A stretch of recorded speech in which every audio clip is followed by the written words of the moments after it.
Iglesia, buenos días, Dios les bendiga a todos. Qué privilegio poder estar acá en esta mañana para compartir su palabra. En esa misma actitud de reverencia yo le pido que incline su rostro y con reverencia, con respeto, con honra a nuestro Dios Altísimo podamos darle a Él toda la gloria, y en ese mismo espíritu, en ese mismo ánimo, en ese mismo corazón del cual venimos adorándole, dígale desde lo más profundo de su corazón que anhela más de Él, que anhela conocerle más, que anhela que la vida de Cristo sea implantada en su corazón.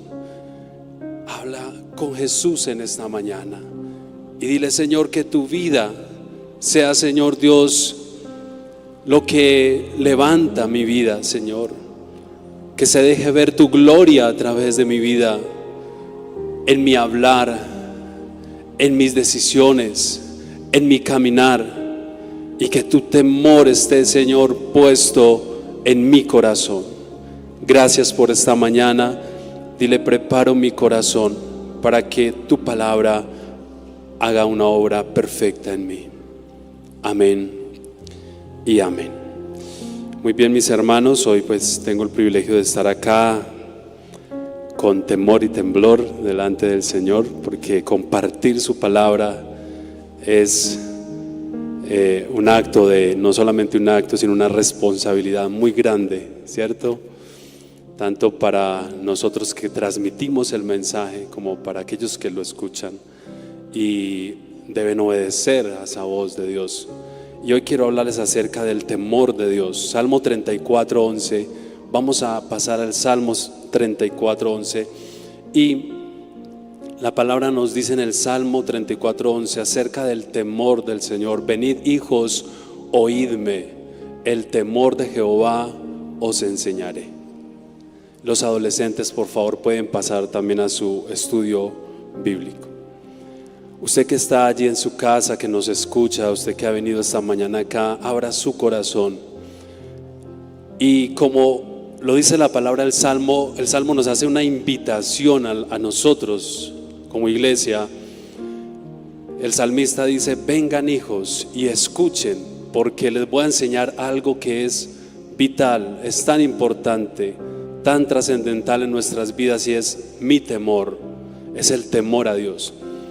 En una sociedad donde todo se ha trivializado, una sociedad, un mundo cada vez más tibio, parcial, donde todo es normalista, incompleto, permisivo, es necesario que la iglesia del Señor, que los hijos de Dios aprendamos a temerle a Dios.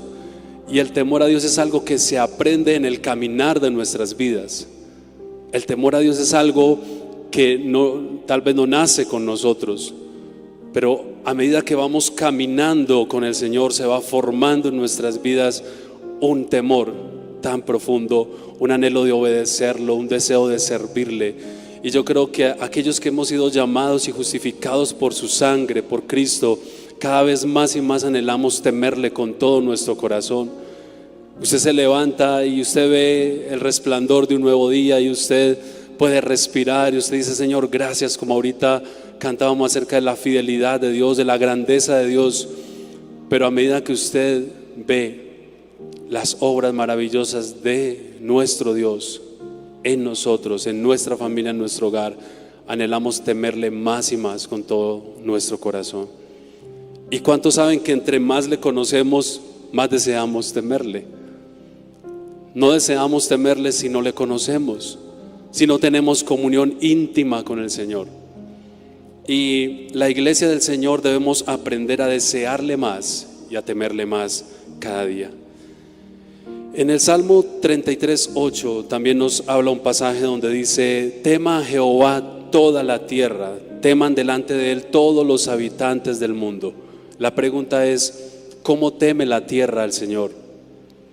¿Cómo teme el mundo al Señor?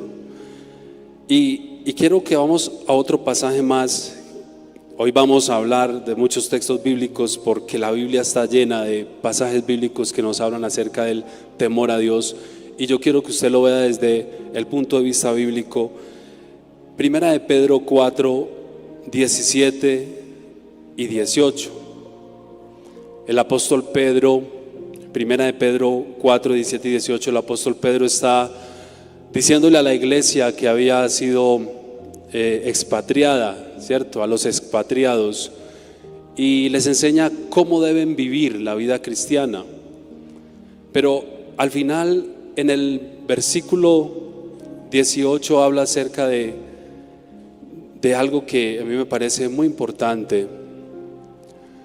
Dice: porque es tiempo que el juicio comience por la casa de Dios, y si primero comienza por nosotros, ¿cuál será el fin de aquellos que no obedecen el evangelio de Dios? Vamos a leer el 18. Y si el justo con dificultad se salva, ¿en dónde aparecerá el impío y el pecador? Aquí nos habla de tres personas, tres tipos de personas sobre toda la tierra, en la cual está caracterizado en la Biblia muy marcado. Hay tres tipos de personas en toda la tierra: el impío, el pecador y el justo. Aquí dice: y si el justo con dificultad se salva, ¿en dónde aparecerá entonces el impío y el pecador?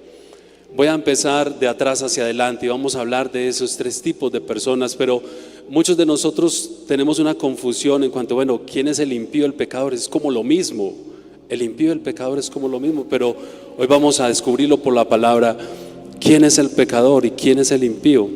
Y a quienes llama Dios como justos para servirle, para temerle y para amarle. Entonces hablemos un poco acerca del pecador. El pecador es el transgresor de la ley.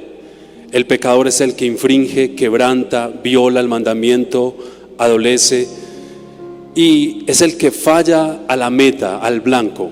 Ese es el pecador. Errar en el sentido de no alcanzar una meta o equivocarse.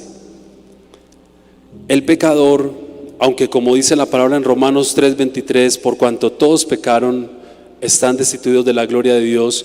La diferencia entre aquel que sigue sirviendo en el mundo es que no se ha arrepentido, el que sirve al mundo y al diablo. Usted y yo también somos pecadores, pero arrepentidos. ¿Cuántos dicen amén? Usted y yo somos pecadores, pero nos hemos arrepentido y tenemos por su misericordia la gracia cada vez que nos acercamos a Él. Por eso Él dice: acercaos a Él. Pecadores, limpiad, ¿sí ve? Acercaos a Él y Él se acercará a vosotros. Él es fiel en perdonarnos y por su misericordia hemos sido perdonados. Entonces, este grupo de personas, los pecadores, deberíamos pensar de esta manera. Y el pecador que está lejos de Cristo, que no ha alcanzado su gracia o que no conoce al Señor, escuche muy bien, o no conoce al Señor o no ha alcanzado la gracia. El apóstol Pedro también habla en 1 de Pedro 2:9, que antes nosotros no habíamos alcanzado la misericordia de Dios, pero que ahora habéis alcanzado la misericordia de Dios. O si yo tenemos que sentirnos tan privilegiados porque antes no la habíamos alcanzado, pero ahora por su gracia hemos alcanzado misericordia. Pero el Señor pagó por nuestros pecados y Él es fiel para perdonarnos cuando nos acercamos a Él. El apóstol Juan también dice: hijitos, yo les escribo todas estas palabras para que no pequen. Y el propósito de Dios a través de la Biblia es que no pequemos. ¿Cuántos saben eso? Pero dice: pero si alguno ha pecado, ¿por qué? Porque está hablando a la iglesia también que en algún momento vamos a pecar. Y en algún momento vamos a fallar, vamos a infringir o vamos a ser transgresores de la ley de Dios. Pero dice: pero si alguno ha pecado, abogado tenemos para con el Padre. Tampoco esto va a ser una justificación para que usted peque y peque y volver a lo mismo de antes, peco, rezo y empato. No, el justo ha sido llamado con un propósito y ahorita lo vamos a ver. Pero los pecadores deberían sentir lo que la gente cree acerca del temor, porque cuando la gente escucha acerca del temor de Dios, la gente cree que o lo relaciona con el miedo, con el terror, ¿cierto? Y aquellos que están alejados de la gracia, que no han alcanzado la gracia, el don de la vida eterna, tienen todas las razones del mundo, escúcheme bien, todas las razones del mundo para tener miedo o terror a Dios, o deberían tenerlo. En Mateo 10:28 dice: hablando Dios mismo, dice que no teman al que mate el cuerpo, pues el alma no pueden matar. Deberíamos tener más bien temor o terror a aquel que puede destruir el cuerpo y el alma en el infierno. O sea que el pecador es el que vive lejos, el pecador es el que no conoce al Señor, no ha confiado en Cristo para el perdón de sus pecados, no ha alcanzado la gracia, el don de la vida eterna. El pecador debería tener terror por estar alejado de Dios, no porque Dios sea un Dios malo e iracundo, no. ¿Cuántos saben que Dios no es malo, iracundo? Él se aira, sí, con aquel que no se quiere arrepentir. Y de Éxodo 34, 6 y 7, note ese pasaje por favor. Éxodo 34, 6 y 7 dice que no tendrá por inocente al malo, al malvado o al culpable. El Señor no tendrá por ningún motivo, porque Él es justo, y Él no tendrá por inocente al malvado. Y usted sabe que el que está lejos de la gracia y no ha venido al Señor, y que comete iniquidad y que transgrede la ley de Dios continuamente, está bajo el juicio de Dios. Y en este sentido, el mundo lejos de Cristo, lejos de arrepentimiento, lejos de la comunión con Dios, debería sentir terror de un Dios vivo, porque la Biblia dice: horrenda cosa es caer en las manos de un Dios vivo. ¿Cuántos saben eso? Horrenda cosa, porque nuestro Dios es fuego consumidor, y Él no tendrá por inocente al culpable. Al que es culpable no lo tendrá por inocente. También todos un día tendrán que compadecer, tendremos que compadecer y dar cuenta ante el tribunal de Cristo. Hebreos 4:13 nos habla de eso. Vamos a hablar del segundo personaje. Volviendo al texto de Pedro, versículo 18, donde dice: si el justo con dificultad, porque es que no es fácil, hermanos, no es fácil. O sea, es fácil con Cristo, porque Él dice: mi yugo es fácil y ligera mi carga. Con Cristo es fácil. Pero dígame si a veces hay dificultades en nuestra vida. Aquellos que amamos al Señor, que tenemos temor de Dios, a veces tenemos dificultades en el camino. Pedro dice: entonces, ¿en dónde? Lo hace como una pregunta. Nada más imagínese, hermano, esto. Por eso es que Dios es fuego consumidor, porque si nosotros que estamos aquí día a día luchando, caminando, perseverando en la salvación, con temor y temblor, amando al Señor, comprometiéndonos con el Señor, teniendo errores, teniendo imperfecciones, pero luchando cada día, batallando con esta carne. Dice: si el justo con dificultad se salva, entonces ¿qué pensará usted? ¿Qué pensaremos nosotros? ¿De dónde aparecerá el que comete impiedad, el impío y el pecador? Por eso estamos hablando de estas diferencias entre estos dos tipos de personas, porque yo quiero que usted, más que se identifique, usted pueda conocer esto, y como hijo de Dios, llamado a vivir para Él, a tener temor de Dios y a servirle, permanezca en Él. El impío, esa palabra impío en el griego se refiere a carente de afecto y amor. Viene de la palabra impiedad, que es sin piedad. Es una persona que no tiene piedad. El impío ha dejado el temor de Dios.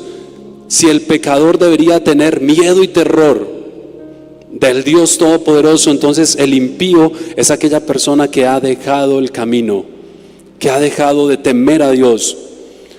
Impiedad significa no santo, escuche bien, profano. Aquella persona que conociendo a alguien que actúa en forma contraria a lo de Dios, conociendo a Dios o habiendo conocido a Dios. Mire lo que dice Romanos 1: habiendo conocido a Dios, no le glorificaron como a Dios. Entonces la característica del impío es alguien que actúa en forma contraria a los planes de Dios. ¿Recuerdan una escena en 1 Samuel donde Ana está orando y Elí cree que está ebria? ¿Sí? Fue una mujer de Dios y ella está orando al Señor en su plegaria, y Elí cree que está borracha, y entonces ella le dice: no, Señor mío, no pienses que estoy ebria, no me trates como una mujer impía. Esa palabra impía es aquel que se ha apartado del camino. Y Ana le dice: no creas que soy una mujer impía. Porque él pensó: no, pues es que Ana es una mujer consagrada, que está siendo borracha, bebiendo. Y entonces ella le dice: no me trates como una mujer impía, porque esta es mi plegaria ante Dios, esta es mi oración ante Dios. En la Biblia habla, por ejemplo, de mujeres como la mujer de Job. ¿Qué dijo la mujer de Job? Maldice a Dios y muérete. Y Job le dice: como una mujer fatua has actuado, como una mujer impía, como una mujer que dejó de brillar, que dejó la luz de Dios, que dejó de creer en Dios. Entonces el impío, para que nos quede claro, es esa falta de respeto a lo sagrado, es esa falta de honra a lo santo, es la profanación, es el haber conocido y habernos alejado de la gracia del Señor. La impiedad tiene que ver con la actitud de este rey también, Belsasar. ¿Se acuerdan en Daniel, donde tuvo en poco a Dios y profanaron las cosas santas? Y usaron todos los utensilios que eran para la casa del Señor, para el servicio de la obra, todo lo que era santificado para el tiempo, empezaron a profanarlo en una fiesta donde había licor, pecado. Y viene la escritura en la pared, y ahí es donde viene el Señor con ese fuego consumidor, con su celo santo por las cosas santas, y le dice a ese rey: tu reino, hasta aquí llegó tu reino. Es un ejemplo de hombres impíos, y así muchos en la Biblia que nos quedaríamos aquí hablando. Salmo 7:11. En el Salmo 7:11 dice que Dios está airado contra el impío todos los días. Imagínense. Hermano, yo no sé si usted, pero yo no quiero ser un impío. Dios nos ayude. Dios, por eso yo les decía ahorita, o sea, cuando uno comparte la palabra, uno es tan confrontado. Cuando uno va a las escrituras y uno empieza a oír la voz de Dios y a entender. Pero yo no quiero ser un hombre impío. Nunca pienses en esto, porque Dios está airado con el impío todos los días. Si hacia el pecador, aquí hay una diferencia entre el pecador y el impío. Al pecador espera que se arrepienta. Mire qué tan diferente. Porque el Señor dice que Él no tarda su promesa como algunos tienen por tardanza, porque es que paciente, amoroso, misericordioso, no queriendo que ninguno se pierda. El Señor no quiere que ninguno de aquellos que están allá se pierdan. Nosotros hemos alcanzado misericordia por su gracia, por su amor, no por nosotros. Pero Dios no quiere que esos que no han alcanzado la misericordia, no quiere que ninguno se pierda, sino que todos ellos procedan al arrepentimiento.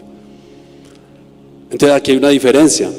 Con el pecador el Señor espera que se arrepienta, pero con el impío Dios está enojado todos los días, porque sabiendo el bien y conociendo el buen camino, no se quiere apartar de su mal camino, sino que quiere seguir haciendo maldad, iniquidad. Y el Señor está airado todos los días. Todos los días. El Señor, cuando yo escucho este salmo, yo me imagino el corazón de Dios al ver la impiedad, la maldad, porque impiedad es maldad. El impío es consciente de lo que hace, pero tiene un corazón malvado, no arrepentido. Escuche bien, es intencional, es una persona intencional. Ese es el impío. Es arrastrado y atrapado por su concupiscencia, por la lujuria, por los deseos de su carne. Es atrapado y es arrastrado. No lucha, no batalla contra los deseos de la carne, sino que se deja llevar con facilidad. Va en contra de la piedad y es sobremanera pecaminoso. Sabe que es lo correcto, pero maquina continuamente y hace maldad. Aparte de eso, maquilla la maldad con algo aparentemente muy bueno. Maquilla la maldad con la apariencia. El pecador es transgresor de la ley. El impío la conoce, pero la pervierte. El pecador está muerto completamente. El impío, como dice Apocalipsis, tiene nombre de que vive, pero está muerto. ¿Recuerda las palabras a la iglesia de Sardis?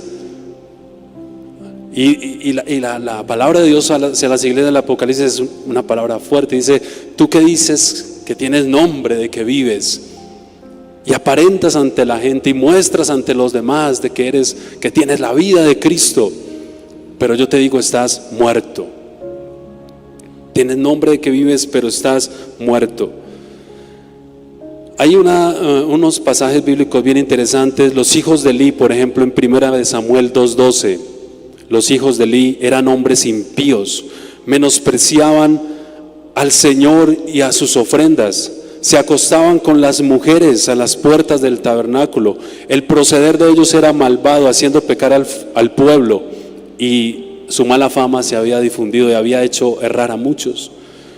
Hijos de un sacerdote, ellos también se decían ser sacerdotes y engañaban al pueblo y tomaban de las ofrendas que los pueblos cada año traían, y ellos pervertían eso y se comían y hacían el asado. Y yo me imagino allá en pleno diciembre los hijos de Eli asando chicharrón y carne, la ofrenda que era para el Señor, y ellos sentados bebiendo, acostándose con las mujeres, fornicando, y luego ante el pueblo se mostraban como santos sacerdotes.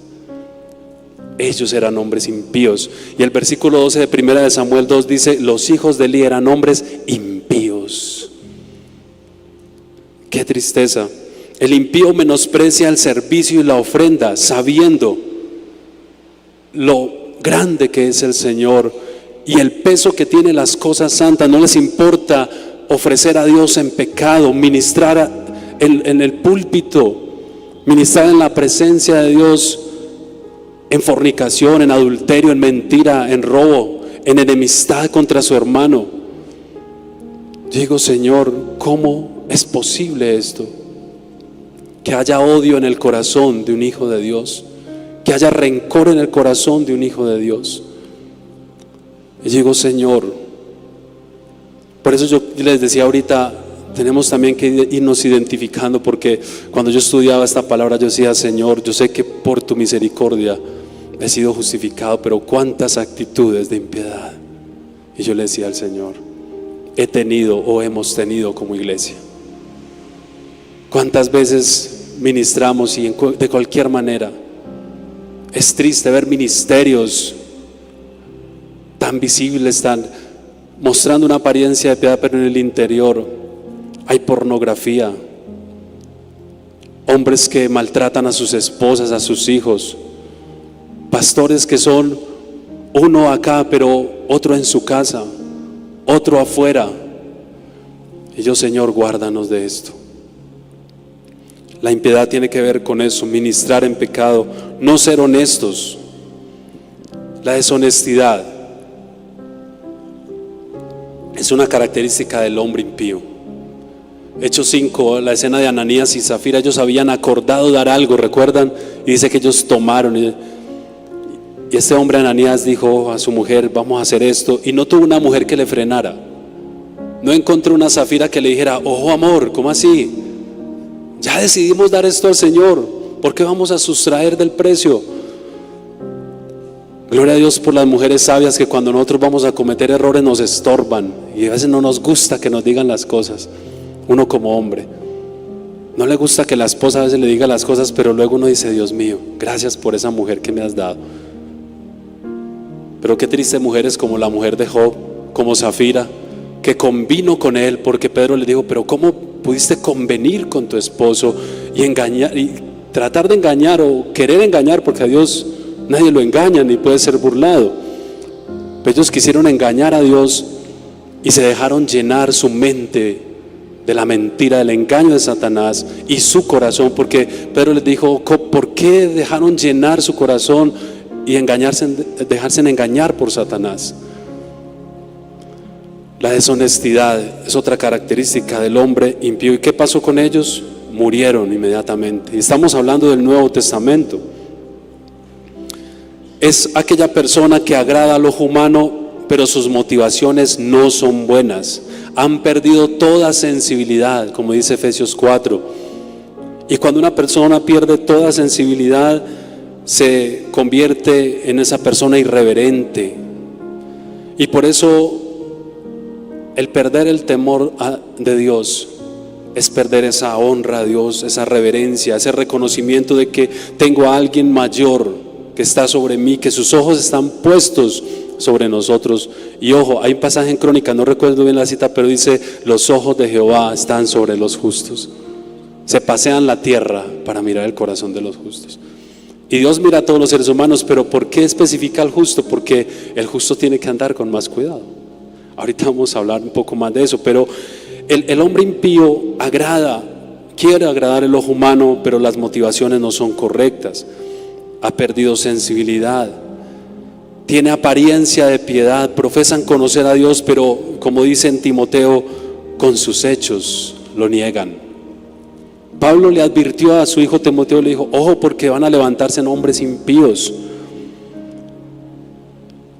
Y hay una lista más, allí dice que sin afecto natural, aborrecedores de lo bueno. O sea, que se levantarán en contra de lo de Dios. ¿Por qué? Porque saben que es lo bueno, pero no quieren agradar a Dios.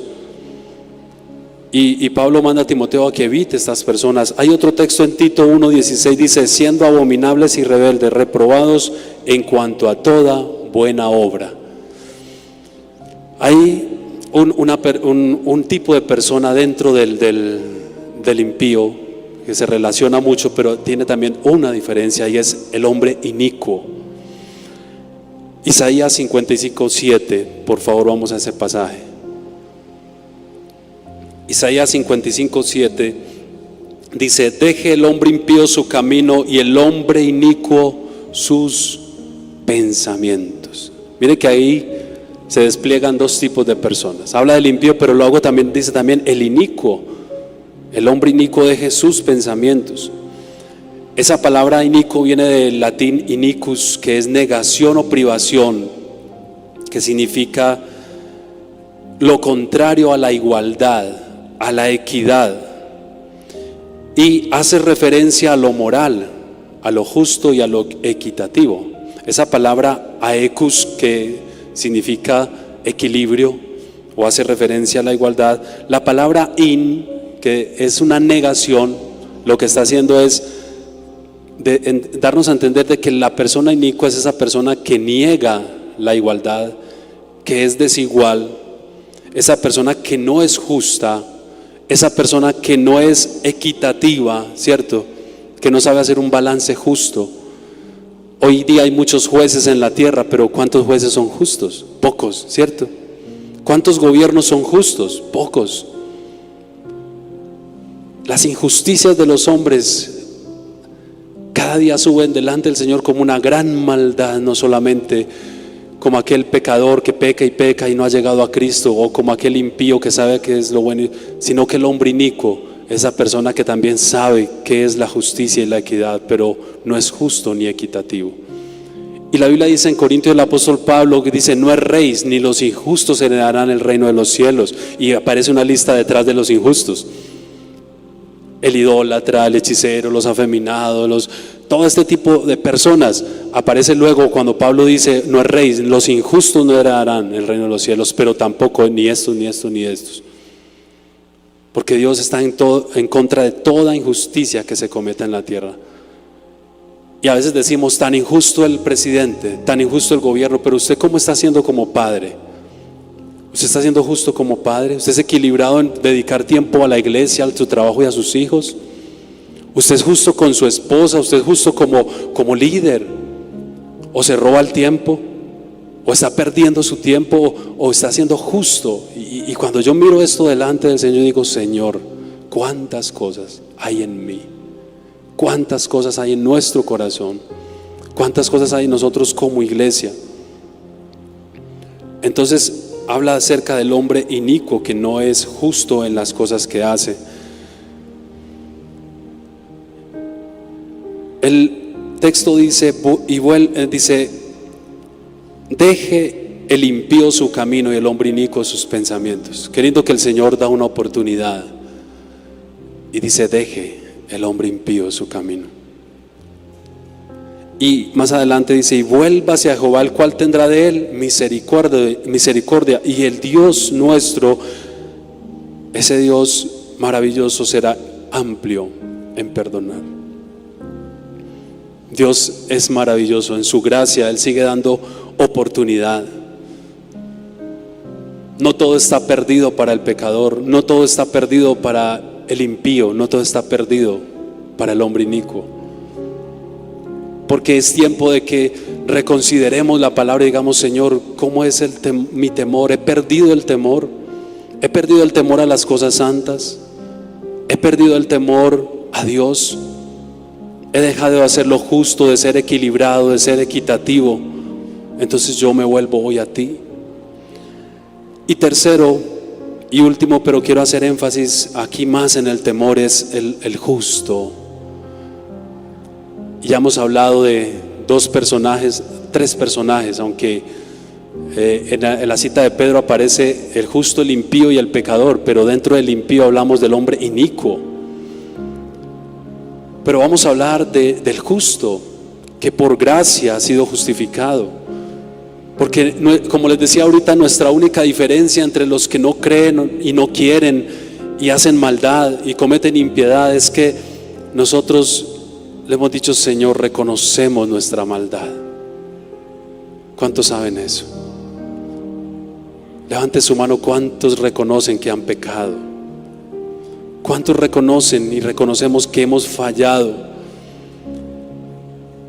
Y eso es lo único que nos hace diferentes a los demás, porque usted y yo no somos más que los que no conocen. No se venga con ese manto para la iglesia, hermano, como dicen por ahí. Usted y yo no somos más que el pecador, que el impío, que el inicuo, no. Somos justificados por gracia, por misericordia, justificados por su gracia. Entonces el justo teme a Dios. Pero, a ver, una pregunta: una persona que ha venido a Cristo, se ha arrepentido, o sea, en arrepentimiento totalmente, en plena certidumbre de fe, yo le pregunto, ¿debe tenerle temor a Dios en el sentido del miedo y del terror? ¿Sí o no? No. Escúcheme bien eso, porque es que como la gente lo entiende, que temor a Dios es miedo, es terror, el justo no teme de esa manera. El justo teme a Dios en el sentido de reverencia, de honra, de darle gloria, de reconocer su presencia, de reconocer a Dios en todos sus caminos, de saber que su mirada está sobre nosotros. Los ojos del Señor están puestos sobre nosotros todo el tiempo y nos permite estar en un estado de conciencia de que tú no tienes que esperar a que allí no esté el pastor o el líder o tu esposa o tus hijos, de que cuando estás a solas y tienes todas las puertas abiertas para cometer pecado, infringir la ley de Dios, tú reconoces la presencia de Dios que está allí. Y cuando tú vas a hablar mal a alguien y tú dices: Señor, cierra mi boca, refrena mi lengua del mal. Y cuando tú te sientes tentado, como dice por ahí el dicho, es que Señor, o te lo llevas o te lo mando. ¿Cuántos han dicho eso? Lo hemos dicho, sí. Pero cuando usted dice eso, el Señor está allí y dice: no me lo mandes, que yo me lo llevaré cuando yo quiera. Sí, Señor, tú te encargarás. Pero el justo reconoce continuamente la presencia del Señor. Proverbios 1:7 dice que el principio de la sabiduría es el temor a Dios. Y la palabra en hebreo allí de temor es yirá, que significa reverencia, sentido de asombro, y está ligado con el gozo y la admiración a aquel que nos redimió. Imagínense.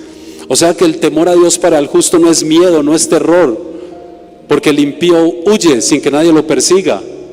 ¿Sí ha leído ese texto? Pero el hombre de Dios está confiado en el Señor, porque ese temor está ligado a la reverencia, a la admiración de un Dios que salva a través de Cristo. Primera de Timoteo 1, del 8 al 10 dice: pero sabemos que la ley es buena si uno la usa legítimamente. Escuche bien, si es legítimo, la ley es buena. Conociendo esto, que la ley no fue dada para el justo, sino porque es que el temor de Dios en el justo es un gozo, es una honra, es un vivir para Él, es una obediencia continua.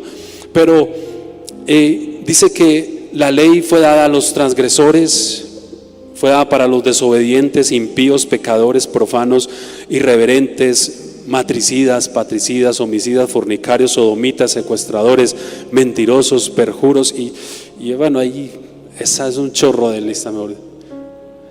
La ley fue dada para ellos. El justo es íntegro, consagrado, es un creyente cabal, o sea, está en todos sus sentidos. Puede oír a Dios, ver más allá de la situación, ver el peligro, ser advertido. El justo camina con integridad, con santidad, con seguridad. Y qué privilegio el que Dios nos permite que vivamos para Él.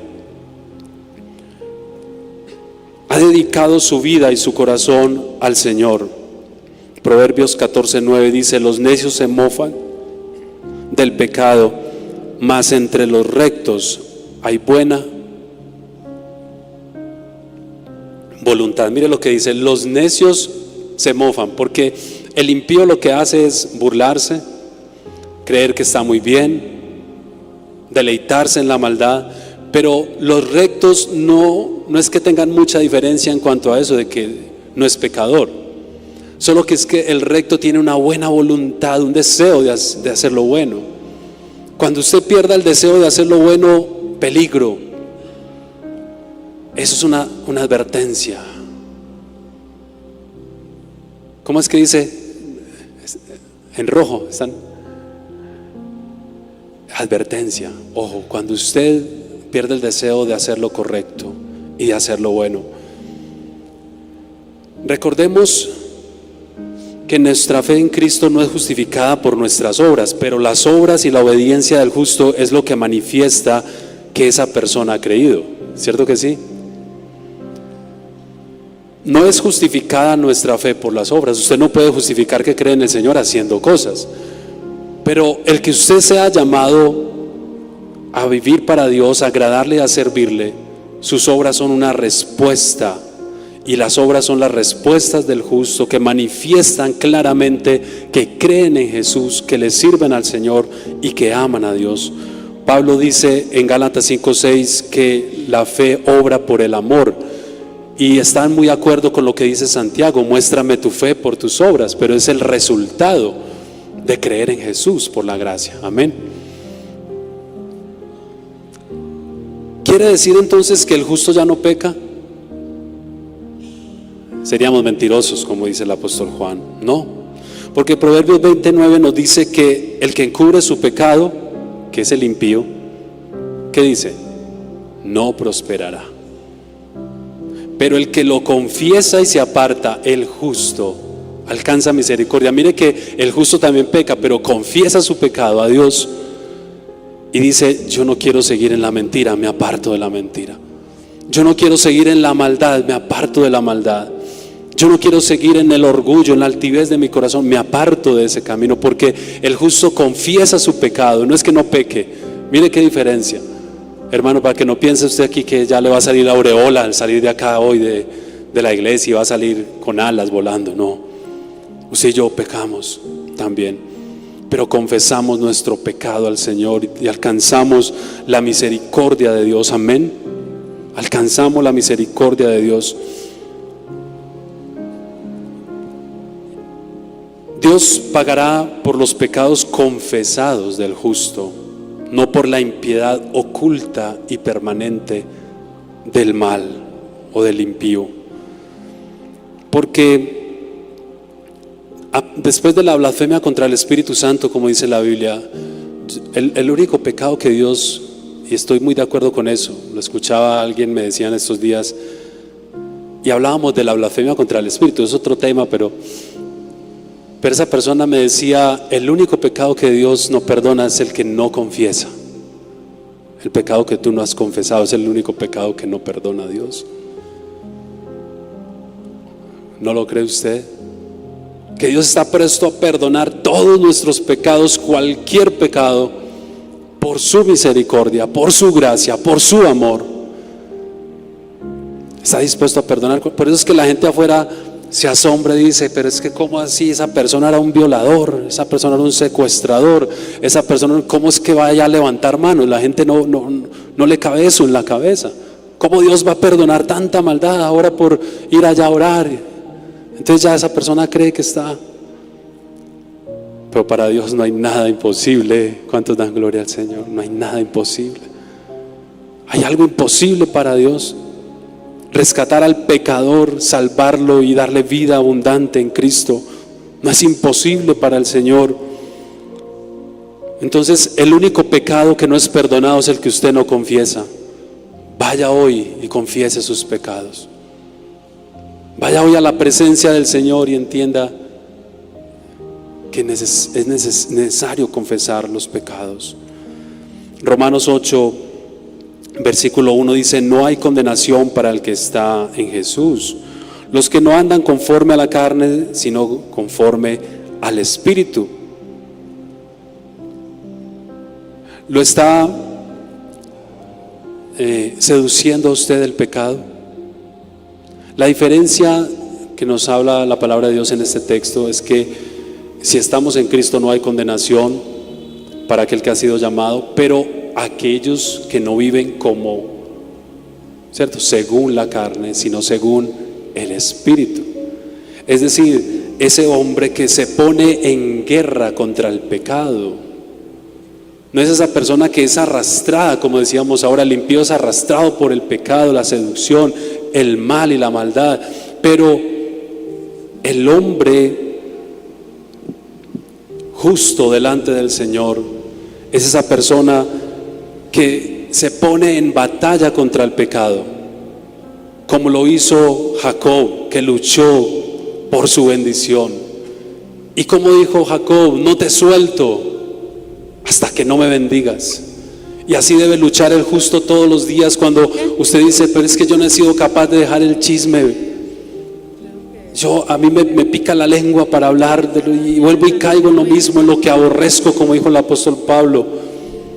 Pero el justo batalla contra eso y se levanta todos los días y dice: Señor, yo hoy muero a la avaricia, hoy muero a la envidia, hoy muero al rencor, hoy muero al resentimiento, hoy muero a mis pasiones desordenadas, Señor, a todo aquello que quiere ir en contra de tu ley, de tu palabra, de tu amor.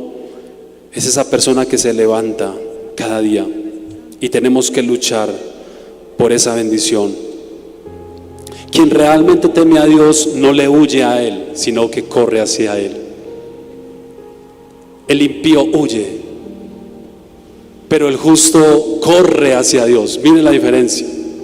El impío le tiene miedo porque sabe que está mal, porque sabe que está en pecado, porque sabe que está haciendo lo contrario a la voluntad de Dios. Entonces se esconde del pastor, del líder, se esconde de la esposa, apaga el computador rápido, para que no lo vean, bloquea el celular. ¿Por qué? Porque el impío huye, porque está acusado por su conciencia y por su pecado, por su maldad. Pero la diferencia entre ese hombre y el hombre justo es que el justo corre hacia Dios para buscar misericordia y está allí: Señor, por favor, ten misericordia de mí.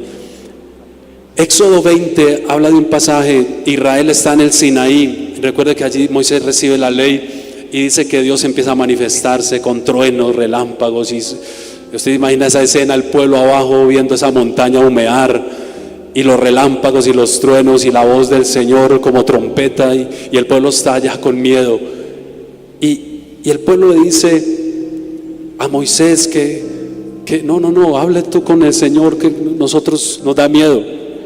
Pero Moisés, mire el versículo 18, y Moisés responde al pueblo: no temáis. Mire, escuche bien esto, ojalá este pasaje lo tenga allí en su corazón. Éxodo 20, 18 al 20, pero quiero que haga énfasis en el 20. Dice: y Moisés respondió al pueblo: no temáis, porque para probaros vino Dios, y para que su temor esté delante de vosotros y no pequéis.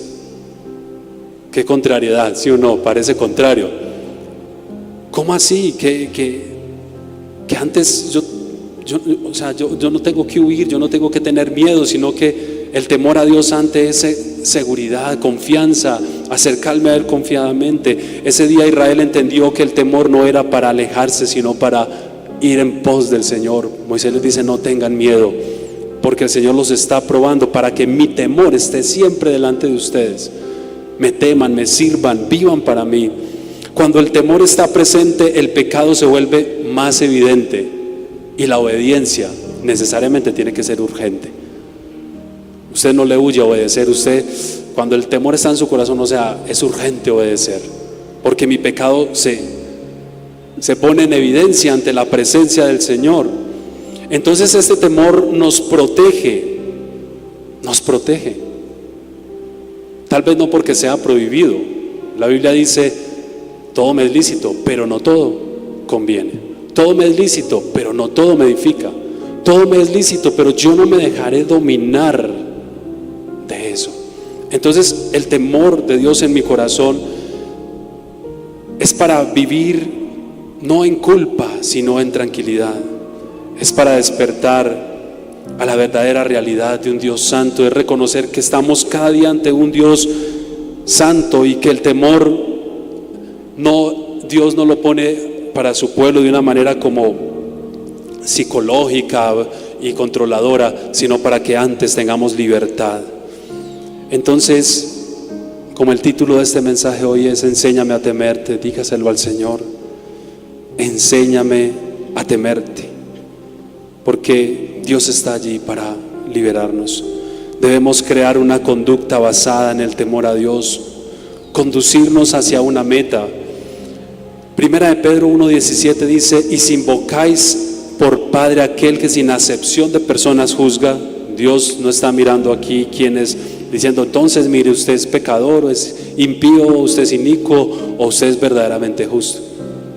Dios sin acepción de personas juzga según la obra de cada uno. Conducidos en temor. Un año, 9 meses del año, 11 meses del año, y diciembre ya se me olvidó que era cristiano. Ya dice: conducidos con temor todo el tiempo de nuestra peregrinación en la tierra. Usted y yo somos peregrinos. ¿Cuántos son peregrinos acá? Pablo dijo: advenedizos y conciudadanos, y bueno, estamos aquí de paso. Pero todo este tiempo que estemos acá de paso, el Señor te dice: condúcete en temor. ¿Cómo es cuando usted está conduciendo? Todo es sobrecontrolado. Y cuando usted está aprendiendo a conducir, sí que es cierto, porque es que usted tiene una meta que está ya fijada. Y usted empieza ahí, los que cuando manejamos y empezamos a manejar, ¿dónde meto el clutch? ¿Dónde le meto primera? Y usted es nervioso porque...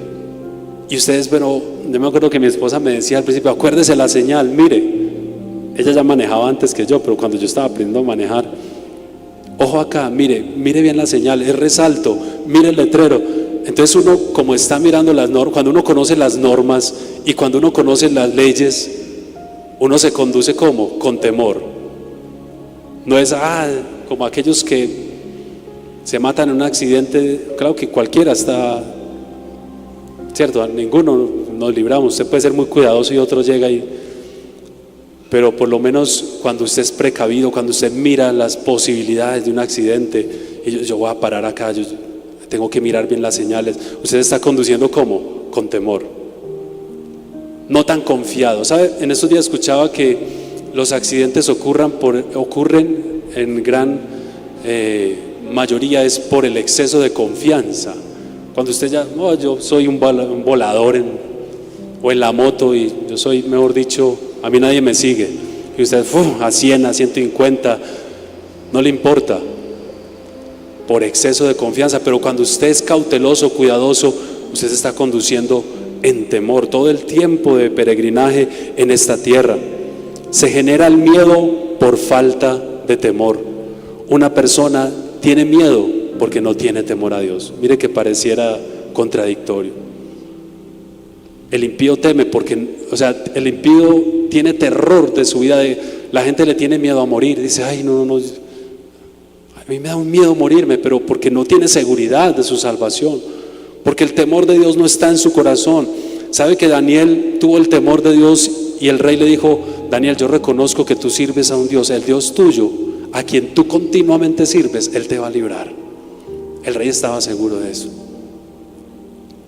Y el rey estaba confiado, aunque tenía tristeza por el edicto que había firmado, pero le dijo: el Dios tuyo. Y todos aquellos hombres que tuvieron éxito, José, Jeremías, los profetas, todos esos hombres como José en Egipto, dice que Dios estaba con él. Dios era el respaldo de aquellos hombres. Y quien teme a Dios comienza realmente a entender la vida. Quien deja el temor a Dios se condena a sí mismo a vivir en una oscuridad, a la oscuridad del corazón.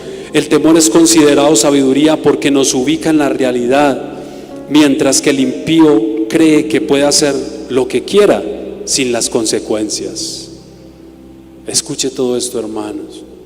El impío cree que puede hacer y deshacer y que no tiene consecuencias, pero el que teme, el hombre de Dios, está ubicado en la realidad, está seguro en él. El sabio sabe que cada decisión tiene peso eterno y no actúa por miedo sino por respeto a Dios. No vive controlado sino alineado con el propósito de Dios. El impío y el pecador se burlan del temor porque lo ven anticuado, innecesario, fanático, eso es religioso. Y por esa burla muchos tal vez se apartan del justo porque dicen: este se volvió un fanático. Pero esa burla no los librará del castigo eterno, sino que los esclavizará, porque el pecado nos esclaviza. El vivir pecando y haciendo lo incorrecto, sabiendo que no es la voluntad de Dios, nos vuelve esclavos. Entonces perdemos los límites, ya no tenemos límites claros, ya no hay una convicción clara, ya no hay un freno a nuestro ego, sino que nos desbordamos de maldad y nos desbordamos de pecado. Aquellos hombres tuvieron temor a Dios. Aquellos hombres que nos enseña la Biblia marcaron un propósito. Hay dos mujeres que son muy insignificantes para nosotros porque no aparecen en la Biblia como los grandes profetas con tantos escritos bíblicos. Las parteras de Egipto, ¿se acuerda? Y dice que ellas temieron a Dios más que tenerle temor al faraón, porque ellas podían morir por haber hecho eso. Ellas sabían que si el faraón se daba cuenta, vea, fritis mortis, como dice. Pero ellas tuvieron más temor a Dios que al faraón. Esos son los justos. Y ellas fueron prosperadas, ellas recibieron descendencia, Dios les prometió descendencia y fueron prosperadas grandemente porque salvaron un propósito. Porque cuando tú temes a Dios y haces una acción delante de Dios de justicia, no solamente es algo interno que te va a construir como cristiano, como persona, que te va a edificar, sino que esa acción también es externa porque cumple un propósito, salva vidas, salva generaciones. Cuando tú eres como las parteras de Egipto y no te importa, no le importa, así como aquellos hombres, Sadrach, Mesach y Abednego, no importa si somos quemados, pero queremos agradar a Dios. Vamos a marcar una generación, hombres y mujeres que temen a Dios. Y por último, Jesús tuvo temor verdadero porque agradó al Padre continuamente. A veces pensamos que el temor es solamente un asunto del Antiguo Testamento, pero Hebreos 5:7 dice que Jesús fue oído a causa de su temor reverente, porque caminó agradando a Dios. Jesús tenía amor por el Padre y tenía confianza con el Padre, porque a veces pensamos que es que no, usted es que tener confianza con Dios y ya, pero Jesús tenía confianza con Dios, pero también lo reverenció y no abusó de esa confianza para hacer lo que Él quisiera. Él se condujo con temor todos los días en la tierra para enseñarnos a nosotros, porque temor a Dios es reconocerlo en todos los caminos. Temor a Dios es amor y confianza absoluta, pero al mismo tiempo es una reverencia, es un respeto a las cosas de Dios. Y el Salmo 25:14 dice: la comunión íntima de Jehová es con los que le temen, y a ellos va a dar a conocer su pacto. Aunque nos digan anticuados, aunque la gente diga con estas personas no vale la pena, el que teme a Dios no vive para impresionar, no vive para agradar a los demás. El que teme a Dios no negocia con la mentira. El que teme a Dios no hace trampa, no justifica lo que es injustificable. El que teme a Dios es aquella persona que quiere agradarlo en todo momento, en toda circunstancia. Y el temor a Dios acabará con la falsedad, con la hipocresía, con la mentira, con las excusas, con las apariencias, con nuestras intenciones contrarias a la voluntad de Dios. El que teme a Dios no busca ser aprobado, sino tener coherencia con la voluntad de Dios. El que teme a Dios limpia lo que otros no ven y que muchas veces solemos justificar en nuestra vida, porque el temor incorrecto manipula, es religioso, hace juicios continuamente, distorsiona. Y el que no teme a Dios, o el temor falso, hace ver a Dios como un Dios tirano, como un Dios simplemente que castiga, no como un Dios de amor que nos abre las puertas. Por eso el temor bíblico produce reverencia, obediencia, paz. No teme al castigo, teme alejarse de la presencia de Dios. Hermanos, escuche esto. El temor a Dios no es aquel que vive porque Dios me va a castigar. Hay una frase por ahí muy linda que dice: no te temo, Dios, por una recompensa a ir al cielo, o por un miedo, un terror de irme para el infierno. Te temo a Dios, te temo a ti, Dios, porque te amo. Temo al Señor porque tengo confianza en Él, porque quiero estar cerca de Él. Y yo invito, iglesia, en esta hora a que evaluemos esto en nuestro corazón. ¿Cuántas veces hemos cometido acciones? Ahora viene un fin de año, muchas fiestas, muchas cosas, reuniones familiares, reuniones en la empresa con los amigos. Sea consciente de la presencia de Dios. Dios allí te va a hablar. Si tú eres justo, Dios te va a hablar. Pero si eres impío, no te va a importar. No te importa bailar, tomar, fumar, decir palabras vulgares, ser deshonesto, robar, mentir. No te va a importar. Yo voy a la iglesia cada 8 días y eso es suficiente. Pero el que teme a Dios va a escuchar la voz de Dios. Recuerda que eres mi hijo. No porque usted no se vea tentado a hacerlo, sino porque el temor a Dios me crea un límite para el cuidado. Es como una celda, ¿cierto? Como una barrera que no te deja pasar el límite, sino que te detiene. Jesús, nuestro Salvador, es el mayor ejemplo de temor. Y si tú quieres conducirte con temor todo el tiempo de peregrinaje que vivas en esta tierra, yo te invito a que te pongas en pie y le digas al Señor: yo te quiero temer, enséñame a temerte. Por eso el tema hoy era: venid, hijos, oídme, y el temor del Señor les enseñaré. Cierre sus ojos por un momento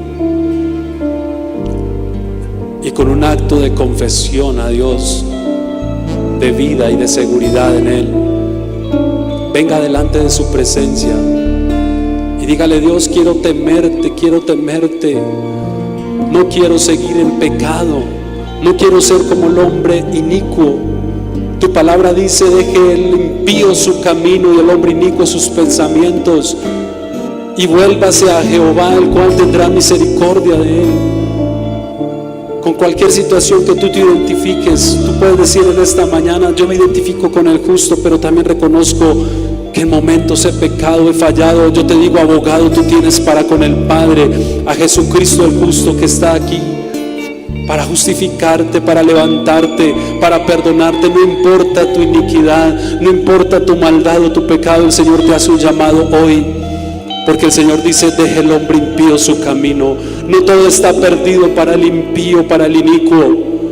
No todo está perdido para ti que eres justo y dices: también he pecado, Señor.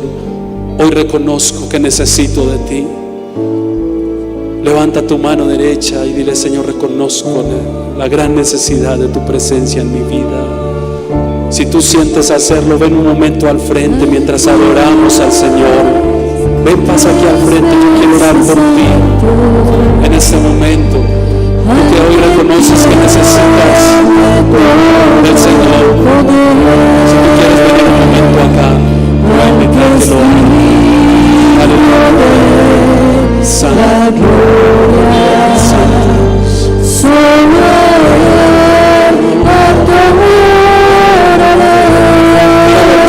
veces al que es tres veces santo, que tiene todo el poder, al que tiene todo el poder, al que es digno de la gloria, solo a él la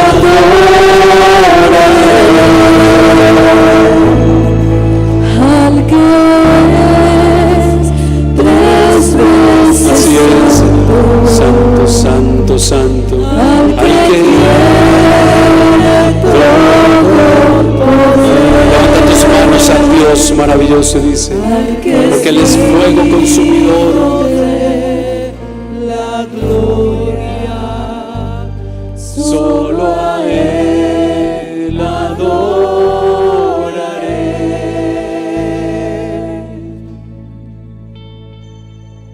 Yo quiero que allí, con tus manos en alto, hoy desde tu puesto le digas: Señor, reconozco. Si te has identificado en algún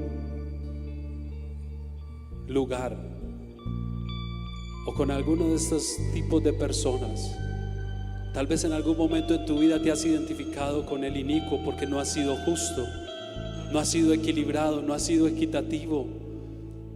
Si has sido injusto en tu casa, con tu esposo, con tus hijos, con tu esposa, en tu trabajo, no temas en este momento, no tengas miedo, porque tú has sido llamado ante la presencia del Señor, porque Él te quiere limpiar, Él te quiere perdonar. Permanece con tus brazos en alto.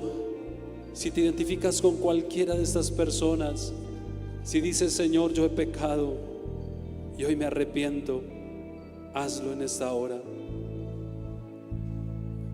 Si tú estás aquí por primera vez, no sé, o segunda vez, o has estado viniendo y no has tomado una decisión firme en el Señor, yo quiero que tú hagas esta oración conmigo y le digas: Señor Jesús. Vamos, dile: Señor Jesús, tú eres un Dios justo. Tú eres un Dios que no se complace en la maldad. Tú eres un Dios que nos estás hablando de guardarnos del mundo y del mal. Acepto tu vida en mi vida. Dile: Jesús, entra en mi vida, en mi corazón. Quiero temerte todos los días de mi vida. Que camine en esta tierra, quiero vivir en el temor reverente a tu voluntad. En el nombre de Jesús. ¿Alguien hizo esta oración por primera vez? Levante su manito. ¿Hay alguien por primera vez que haya hecho esta oración? Levante su mano. Todos ya la han hecho esa oración, ¿sí? Pero si usted lo ha hecho, puede acercarse aquí a Roger al frente, este joven que está aquí a mi derecha, y él quiere compartir algo contigo. Terminemos diciéndole al Señor en esta hora una vez más. Termina adorando. Exaltaré, mi Dios, exáltalo porque Él es grande. Y bendeciré tu nombre. Así como Israel en el Sinaí, ante la gran presencia del Señor y ante la grandeza de un Dios vivo, solo imagínate como si estuvieras allí frente de esa gran montaña donde hay un Dios vivo que está hablando de sus leyes, de sus propósitos. Y el Señor te dice, como Moisés dijo al pueblo: no teman, no teman, porque para probarles les he traído a este lugar, para que mi temor esté sobre ustedes todos los días. Aleluya, aleluya,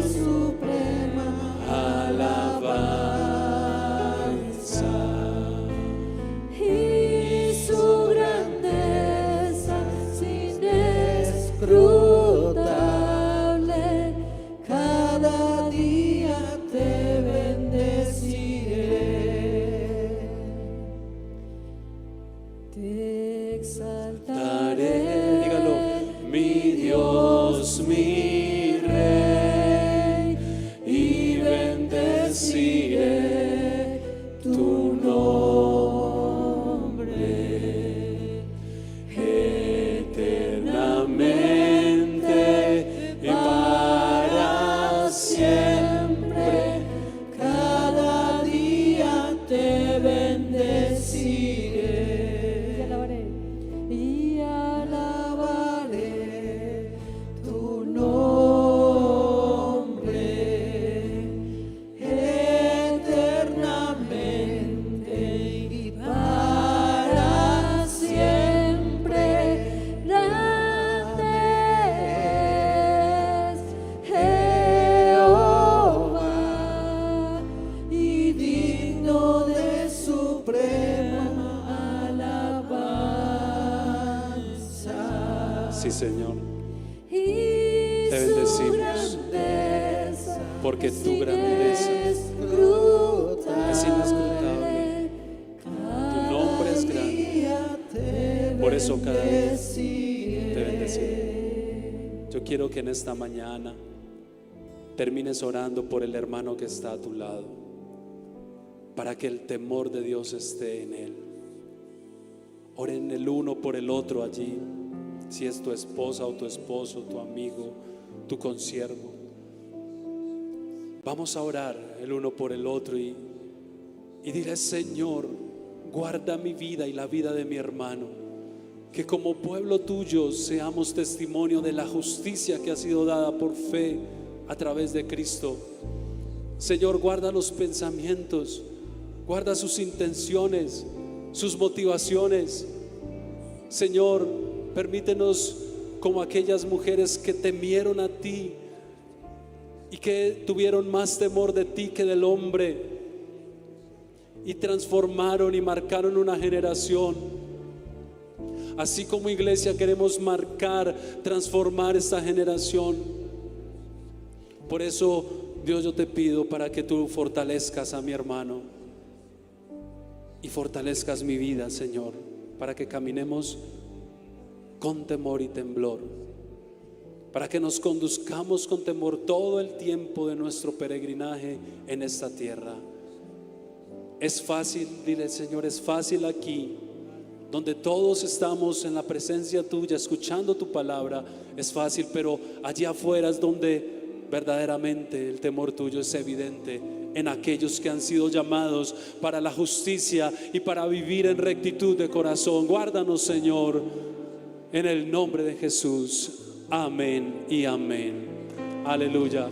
Glorifique al Señor en esta mañana, glorifíquelo, exalte su nombre, porque Él es grande. Amén y amén.